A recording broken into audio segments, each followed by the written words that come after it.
বিহারের পর এরাজ্যে এসআইআর হবে কিনা সেই বিতর্কের মাঝে এবার নতুন তথ্য, তালিকায় অস্তিত্বহীন ভোটার। কমিশনের স্ক্যানারে দুজন ইআরও। আপনাদের জানাবো যে তালিকায় অস্তিত্বহীন ভোটার রয়েছে। এ বিষয়ে তথ্য পাওয়ার পর তদন্ত শুরু করেছে কমিশন। কমিশনের স্ক্যানারে রয়েছে দুজন ইআরও। বিস্তারিত বলবেন আমাদের প্রতিনিধি রুমা পাল। রুমা, দেখো, জানিয়ে রাখি, পূর্ব মেদিনীপুরে নন্দকুমার এবং উত্তর 24 পরগনার রাজারহাট গোপালপুরে ইআরওকে তলব করা হয় রাজ্যের মুখ্য নির্বাচনী আধিকারিকের দপ্তরে। অভিযোগ কি রয়েছে যে তথ্য যাচাই করতে যেটা বুথ লেভেল অফিসারদের যে পাঠানো হয় সেখানে পাঠানোই হয়নি এরকম কয়েকজন ভোটার। জানিয়ে রাখি যে এই দুই ইআরওই কিন্তু স্বীকার করে নিয়েছেন, যারা নন্দকুমারের তিনি ইআরও তিনি স্বীকার করে নিয়েছেন যে প্রায় 59 জন এরকম ভোটার রয়েছে এবং 43 জন রয়েছে ভোটার গোপালপুরের ক্ষেত্রে। তারা কিন্তু যেটা ভোটার লিস্টে নাম তোলা হয়েছে সেক্ষেত্রে কিন্তু দেখা যাচ্ছে যে তাদের একেবারে তারা অস্তিত্বহীন, অর্থাৎ বিএলওদের ওখানে পাঠানোই হয়নি। তাহলে কিভাবে এদের নাম কিন্তু এটা ভোটার লিস্টে এলো? জানা যাচ্ছে যে যে ডেটা এন্ট্রি অপারেটররা যে এজেন্সি নিযুক্ত করেছিল সেই এজেন্সির কাছে এই ইআরওরা নিজেদের যে তাদের যে ইয়ে রয়েছে আইডি রয়েছে সেটা শেয়ার করেছিলেন এবং অস্তিত্বহীন ভোটারদের নাম নথিভুক্তকরণের কাজে সংশ্লিষ্ট এই দুই ইআরওই যুক্ত রয়েছেন বলে মনে করছে কমিশনের আধিকারিকরা।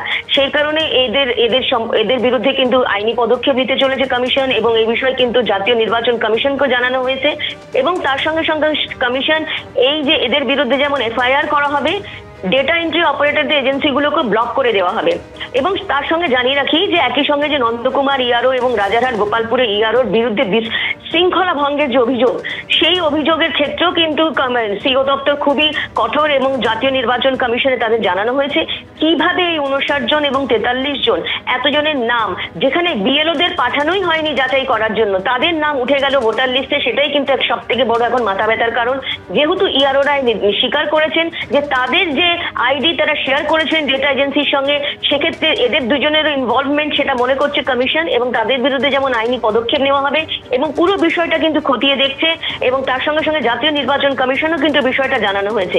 দেখো, কয়েকদিন আগেই কিন্তু দক্ষিণ 24 পরগনায় বারুইপুর এবং আরো একজন ইআরও পূর্ব মেদিনীপুরের ময়নার, তারও ইআরও ক্ষেত্রে কিন্তু একই অভিযোগ আসে। সেক্ষেত্রেও কিন্তু নির্বাচন কমিশন, জাতীয় নির্বাচন কমিশনের ক্ষেত্রে তাদের অভিযোগ জানানো হয়েছে এবং এদের বিরুদ্ধে যেমন আইনি পদক্ষেপ করা হবে। অন্যদিকে এই দুই ইআরও তারাও কিন্তু স্বীকার করে নিয়েছেন 59 জন এবং অন্যদিকে 43 জনের যে ভোটার লিস্টের নাম উঠেছে বিএলওদের সেখানে পাঠানোই হয়নি যাচাই করার জন্য।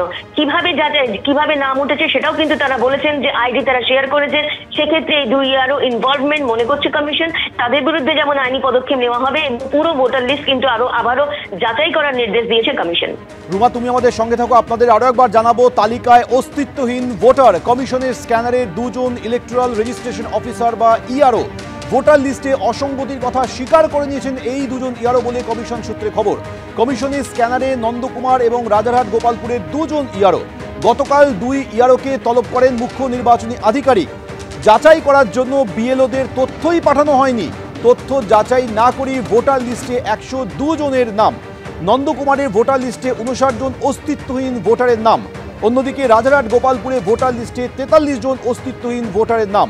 আরও একবার কথা বলবো, রুমা পাল আমাদের প্রতিনিধি টেলিফোনে রয়েছে। রুমা, তার মানে যখন বিহারের পর পশ্চিমবঙ্গে এসআইআর হবে কি হবে না এবং হওয়ার একটা সম্ভাবনা দেখা দিচ্ছে, বেশ কিছু প্রস্তুতি নজরে আসছে, এই অবস্থায় দাঁড়িয়ে দুজন ইআরওর বিরুদ্ধে গুরুতর অভিযোগ। দেখো, প্রথমেই বলে রাখি, বিএলও মানে বুথ লেভেল অফিসাররা তারা কিন্তু গিয়ে যাচাই করবেন এবং অন্তত এসআইআর শুরু হলে তারা 3 বার কিন্তু সেই বাড়িতে যাবেন, সমস্ত ভোটার লিস্ট তারা খতিয়ে দেখবেন, তারপর তারা কিন্তু ইআরওকে এসে জানাবেন, ইলেকটোরাল রেজিস্ট্রেশন অফিসার যিনি রয়েছেন।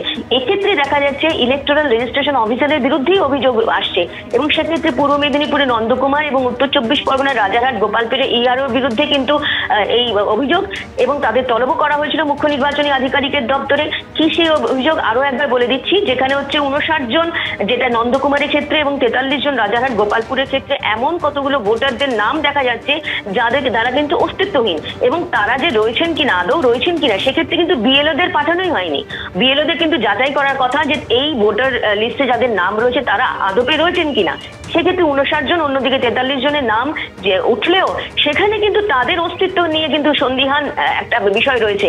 সেক্ষেত্রে তাদেরকে যেমন তলব করা হয়েছিল এবং তারা জানিয়েছেন যে তারা কিন্তু আইডি যে ডেটা এজেন্সি থাকে, সেই ডেটা এন্ট্রি অপারেটরদের যে এজেন্সি থাকে সেখানে তারা শেয়ার করেছিলেন এবং সেখান থেকে কিন্তু এই অস্তিত্বহীন ভোটারদের নাম নথিভুক্ত হয়েছে এমনটাই মনে করছে কমিশন।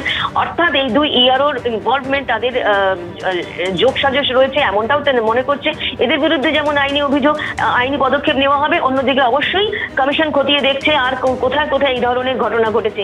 এবং আরো একবার বলে রাখি যে এই দুই ইআরওর ক্ষেত্রে কিন্তু কয়েকদিন আগে আরো দুইজন ইআরও ছিলেন, যিনি হচ্ছেন পূর্ব মেদিনীপুরের ময়না এবং দক্ষিণ 24 পরগনা বারুইপুরের ইআরওদের বিরুদ্ধে কিন্তু একই অভিযোগ উঠেছিল।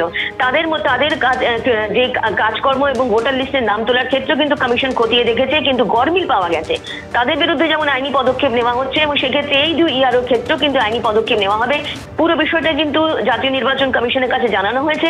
যেহেতু বিএলও কে না পাঠিয়ে কিন্তু এই নামগুলো ভোটার লিস্টে উঠে এসেছে এবং সেক্ষেত্রে দেখা যাচ্ছে যে নথিগুলো দরকার হবে, যে আধার কার্ড, সমস্ত কিছু কিন্তু আবছা রয়েছে এবং সেক্ষেত্রে কিন্তু এই যে 59 জন এবং 43 জন এদের হদিশ কিন্তু মিলছে না। সেই এরা কারা সেটা অবশ্যই খতিয়ে দেখা হবে। অন্যদিকে এই দুই ইআরওর বিরুদ্ধেও কিন্তু আইনি পদক্ষেপ নিতে চলেছে কমিশন।